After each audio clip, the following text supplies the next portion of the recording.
Berdasarkan hasil survei yang dilakukan oleh Koalisi Ruang Publik Aman dalam program Power to You, sebanyak 79% perempuan pernah mengalami pelecehan seksual di ruang publik. Pelecehan seksual kembali terjadi di Transjakarta. Pelakunya adalah seorang lansia. Pria yang mengendarai motor Matic ini melakukan aksi tak senonoh di depan kios BBM Eceran. Perempuan 6 kali lebih besar memiliki kecenderungan pernah mengalami pelecehan seksual. Sedangkan untuk anak sangat rentan menjadi korban dengan presentase 88% rentang usia 5-10 tahun hingga 13-17 tahun. Orang siswi sekolah dasar menjadi sasaran aksi bejat pria lansia yang melakukan pelecehan seksual di kawasan Cipinang Muara, Jatinegara, Jakarta Timur. Korban pun mengalami trauma. Dengan bukti rekaman CCTV, kini pelaku berinisial D telah mendekam di balik jeruji besi saat usianya sudah rentah. Pelecehan yang acap kali sering dialami oleh perempuan di tempat umum adalah secara non-fisik, yaitu catcalling atau bersiul, menunjukkan alat kelamin, masturbasi di depan korban, dan mengambil foto anggota tubuh tanpa izin. Sementara itu, untuk aksi pelecehan seksual secara fisik, para pelaku tidak segan untuk melakukan begal payudara atau bokong secara sengaja, memegang atau meremas payudara atau bokong korban, dan menggesekkan alat kelaminnya ke arah korban.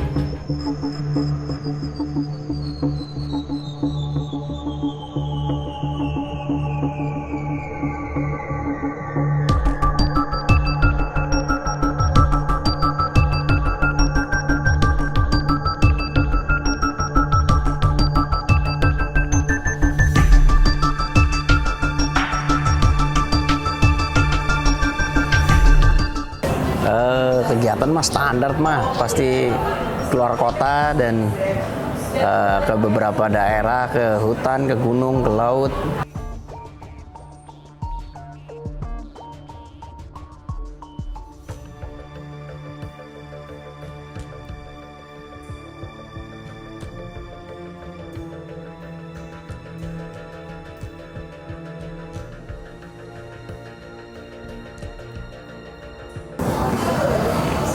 Tanggapan gue sih lebih ke nggak bermoral ya, dalam artian ini saya melihat dalam kacamata sebagai saya juga pengguna sarana transportasi umum.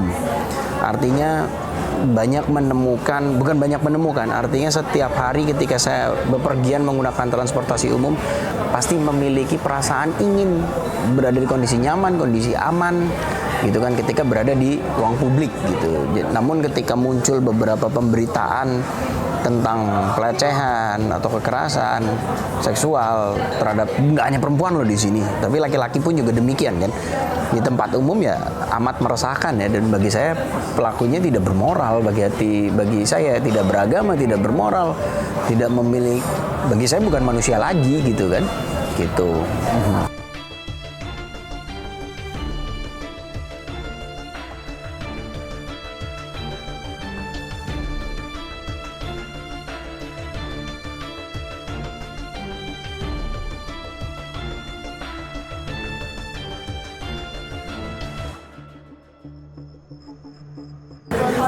Yang pertama mungkin adalah amat disayangkan ya bahwa statistiknya itu malah lebih banyak yang tidak bereaksi, tidak berespon terhadap hal tersebut gitu. Itu pertama amat disayangkan gitu kan.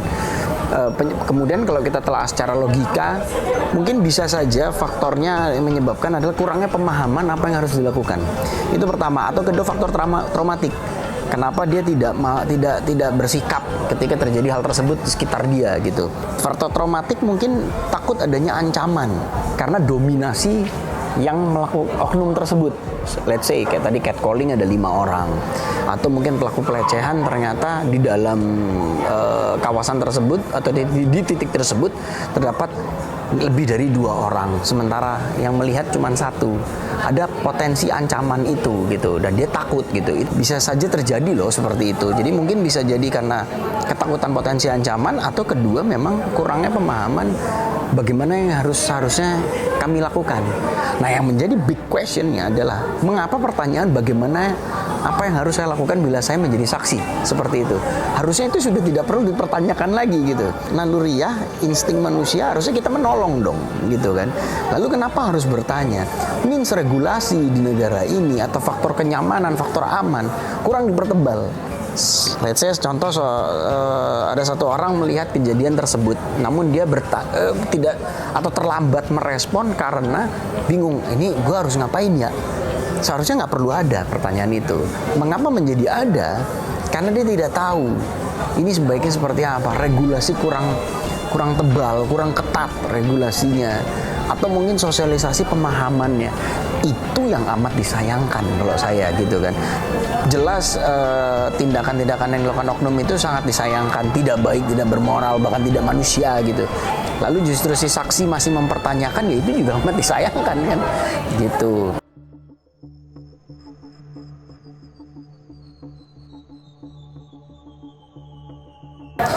Memang tindakan pelecehan itu tidak hanya terjadi pada perempuan saja, tapi laki-laki pun bisa. Alhamdulillah saya tidak gitu. Cuman ada beberapa circle terdekat saya yang pernah mengalami hal tidak enak tersebut gitu. Alhamdulillahnya circle saya yang pernah mengalami hal tidak enak tersebut, mereka merespon dalam artian melawan, memegang kembali, ditarik tangannya untuk segera memanggil keamanan gitu kan, memanggil security gitu, atau membuat kegaduhan hingga dibantu oleh sesama penumpang yang lain misalkan gitu. Itu adalah yang terjadi. Saya rasa bukan hanya keinginan saya saja gitu, tapi kan keinginan banyak orang pengguna fasilitas publik itu. Jangan sampai mereka mendapatkan hal tersebut gitu. Maka itu untuk supaya tidak mengalami hal tersebut, ya regulasi tadi diperkuat, regulasi tadi diperketat, atau regulasi tadi dipertebal gitu kurang lebih.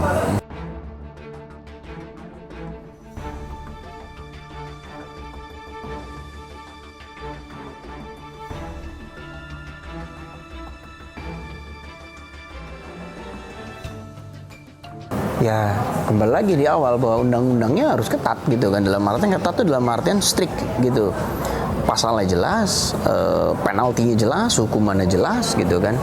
Dan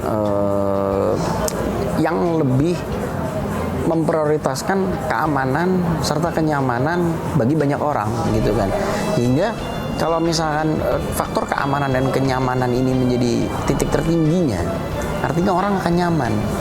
Oh jelas, gue nggak mungkin diapa-apain karena faktor undang-undangnya sudah jelas ini dan tidak bertepuk sebelah tangan. Yang dikhawatirkan kan seperti itu. Ketika si korban ketika melaporkan namun tidak mendapatkan percepatan respon kaitan turunan dari undang-undang tersebut, itu kan yang membuat mereka menjadi traumatik hingga akhirnya menutup diri. Mentalnya bermasalah, tidak berani bicara segala macam. Nah, Anda bayangkan apakah itu kan silent killer ya, artinya ketika mental kena itu kan. Makanya bisa dibayangkan bila ada satu orang saja seperti itu sudah meresahkan kita gitu. Saya aja mendengar satu orang yang sudah melaporkan atau kaitan sama undang-undang tersebut tapi tidak mendapatkan respon atau mungkin tidak cepat ditindaknya segala macam.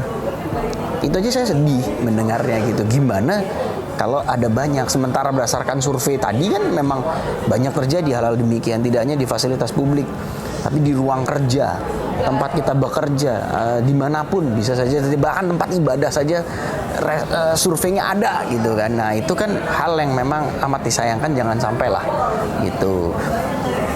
Gak perlu. Memang faktor-faktor seperti saksi, faktor-faktor seperti barang bukti itu memperkuat. Tapi sebenarnya yang harus diperkuat juga adalah keengganan untuk diam, gitu loh.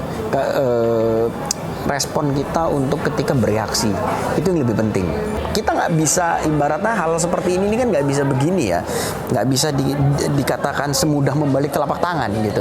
Karena ada kalanya ketika dari beberapa interview dengan korban, ketika terjadi kasus tersebut, di detik-detik awal itu akan terjadi shock.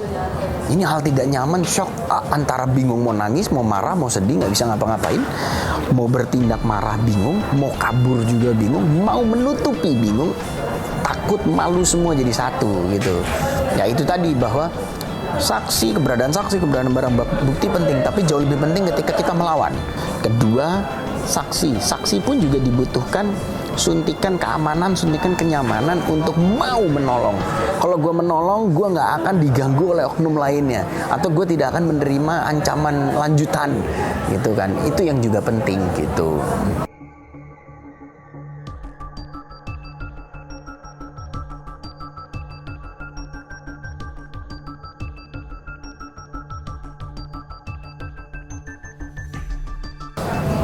Ya, yang paling penting memang pemahaman tadi ya, bahwa ada pelajaran atau edukasi yang non formal gitu kan, yang sebagai tanggung jawab si orang tua terhadap si anak gitu kan. Dikasih tahu bahwa hal ini tidak baik. Hal ini jelas dilarang. Dilarang apa? Bukan saja oleh perundang-undangan, tapi dilarang juga oleh ini yang sifatnya moral. Ya kan, kita entah itu sifatnya apapun lah, yang namanya pelecehan ataupun kekerasan seksual, itu tetap dari muda, dari ketika masih sejak dini anak sudah diajarkan seperti itu. Cuman saya juga mengajarkan kepada anak saya dan juga beberapa circles lainnya, rekan-rekan lainnya, adalah pertama selain melawan adalah speak up. Itu kalau kamu nggak berani ngelawan, setidaknya speak up gitu kan.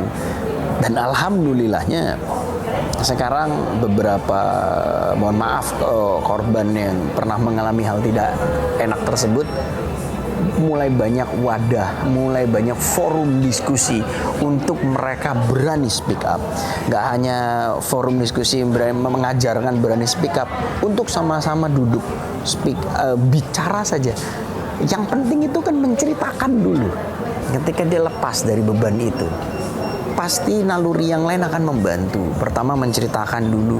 Kedua, pada akhirnya ini akan turunan menggelinding menjadi pencarian solusi dari sebuah forum-forum diskusi publik ataupun komunitas ataupun gerakan-gerakan serupa ya, dari akar rumput ya, gitu.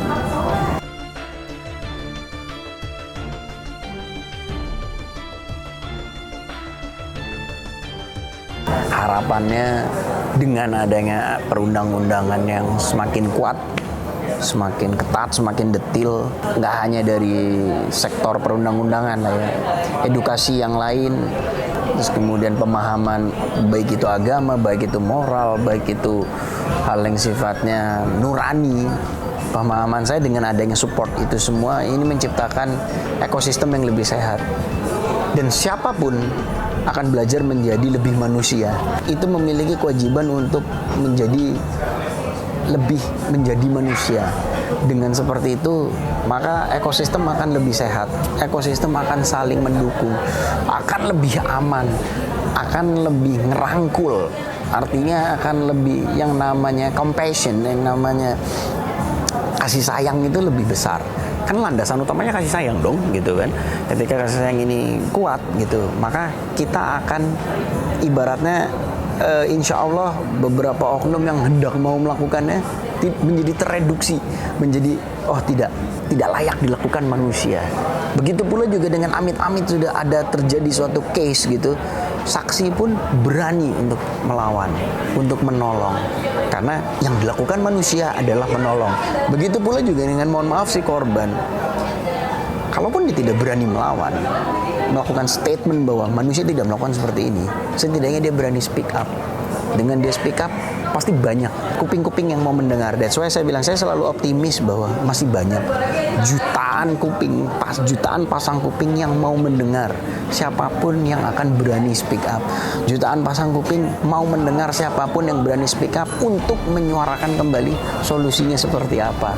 Ketika solusi sudah terbentuk, ekosistem sudah sehat, ya saya yakin insya Allah dunia ini menjadi tempat yang aman, dunia ini menjadi rumah yang aman, dunia ini menjadi tempat yang enak untuk bertumbuh, karena manusianya sudah beneran jadi manusia.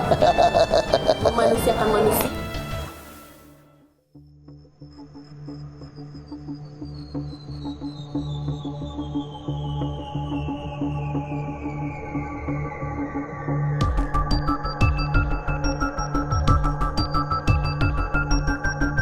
Nah, untuk tindak pidana kekerasan seksual ini apalagi dia sudah dijamin di dalam undang-undang sebagai korban, dan bahkan dia bisa mendapatkan pelayanan visum gratis dari pemerintah gitu ya.